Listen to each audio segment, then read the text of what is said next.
Ed was immediately angry to see it. He also asked who could make the strongest mage in this world get goosebumps like that. Lucy then answered Belle Maya. Ed did not expect this at all. Lucy was just lazing around as usual, but for some reason, suddenly she got goosebumps. She saw a strong fist thrown at her. The attack was very sudden, so she had to teleport from there. It seemed that the blow would be very painful if it hit her. Ed was of course very upset to hear that. Lucy even asked if he had beef jerky. Unable to bear this, Ed then snapped Lucy's head for messing things up for such a trivial reason, but Ed was then surprised because there was absolutely no protective magic protecting Lucy. Lucy said her mana was gone. Ed was happy to hear that. With a cruel smile he then snapped his fingers at Lucy in exchange for his house, which was now destroyed. Didn't stop there, he also snapped his fingers once again at Lucy instead of Maya. Ed also realized that he needed a sturdier house. It was time for Ed to build a new house with more decent wood. But since he was busy, he gathered all the information he needed at the library in one go. He had read books about design documents, materials needed, and so on at the library. All that was left was to study the woodworking and the construction of the roof. But he was then told by someone that soon the library would be closed. The person also praised Ed for being very diligent. Ed did not expect it to be this late. He apologized for it. That person was Aika Island, a first-year student of the Faculty of Magic. Aika did not mind it. Seeing a diligent learner like Ed even made her inspired to be even more enthusiastic in her way of learning. She then introduced herself to Ed. Seeing the anticipation on Aika's face, Ed thought there was something strange. It seemed like Aika wanted him to say his name to her. Ed then introduced himself, and Aika's reaction afterwards was as he expected. It seemed that her bad reputation had not disappeared.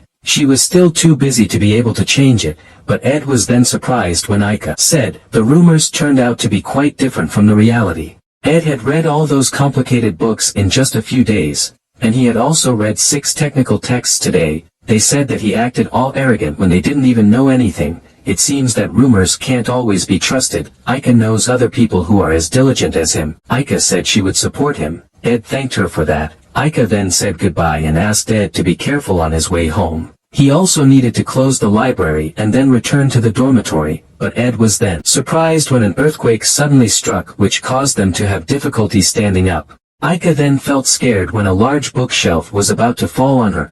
Episode 1, the final chapter, Glaskin Showdown. The cause of all this turned out to be the magic circle summoned by someone at 11:30 p.m. at the temporary camp in front of the student council. Thanks to the efforts of the protagonist, Taylor, and his group, many students have now been secured. It has been 2 hours since this unexpected disaster appeared. Isla said she had read about it in the Elemental Magic book. It was a summoning circle for Glaskin, the high-level dark spirit. Fenia felt that the situation was bad. The only person who had such a high spirit resonance was that person. The possibility of their enemy being the one who went crazy because of the dark spirit, the number 1 student in the second year, Janica Faye Lover. They were silent for a moment hearing that. Taylor then said, this is unfortunate, but they can't just stay silent. If what Isla said is true, then the shield around the academy can only be a time stall. If Glaskin is successfully summoned, it will only bring greater disaster. They must immediately go to the student council hall. Hearing that, Claire, the captain of the Royal Guard, said, people outside the shield area will soon realize it. If the Royal Guard and the professors intervene, then the situation will be solved easily. Elvira Enistun, the first-year alchemy department, chimed in. The shield made by the high-level dark spirit must be solid. They must solve this problem from the inside. The headmaster Abel is also not here. If they all unite, she was sure they would be able to defeat the dark spirit, but the gloomy Clebius Nortondale suddenly rejected the suggestion. They had to break through the middle-level spirit and then fight the spirit boss to be able to infiltrate the building and hold Janica. Not only that, there were 2 high-rank spirits inside. Clebius emphasized it very much. The high-rank berserk fire spirit Tarkan, and the high-rank spirit of darkness philosopher. It was tantamount to suicide. He did not want to participate. Hearing that, Lortel then asked if Janica could do that alone. Wasn't she too strong for a second-year student, summoning and then maintaining that many spirits, while summoning Glaskin as well? Isla guessed that the majority of her strength must come from the power of the philosopher.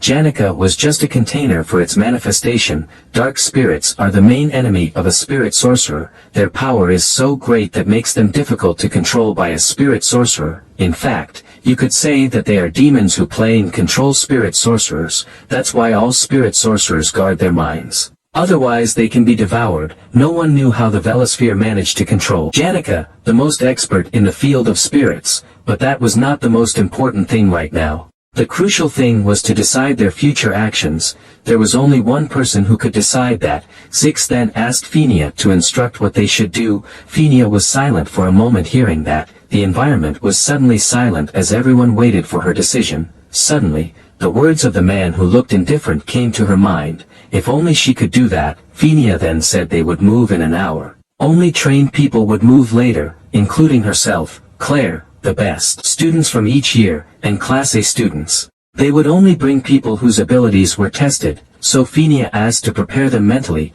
She would take full responsibility. Right after that someone suddenly reported to her. They had finished gathering the workers who worked in the professor's building. But Audrey Hall and the magic potion warehouse were under attack. It seemed that they could not join them. In other words, only they could move. Phinia was dizzy because of that. There were no other students they could contact. But someone then hurriedly said, she had just come from the library. In the student library there was a friend of hers who was an apprentice librarian and one second-year student who was still there. Phinia then asked what their names were. The girl answered Ika Island. Zix was immediately surprised to hear that. He hurriedly asked the girl about the truth of her words. The girl said yes. She and Ika were studying Grimory's management together in the library. Zix then decided to immediately save Ika because he knew Ika couldn't protect herself. They then tried to calm him down. The library was quite far away. At the moment, their main priority was to defeat Janica, the root of the problem now. In the library there was also one second-year student trapped there. Maybe they should trust that student for now.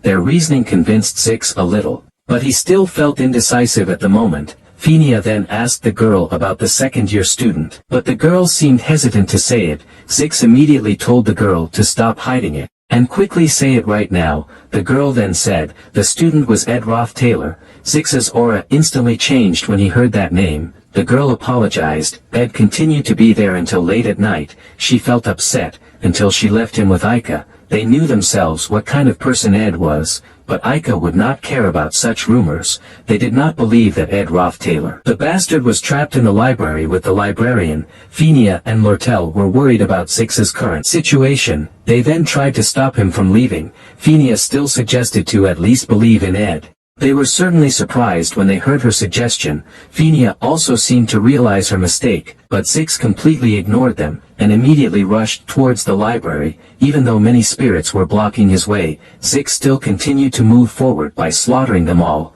If Ika got the slightest injury, he promised to kill Ed without mercy. So, friends, this chapter comes to an end. What will happen next? We'll uncover it in the next chapter.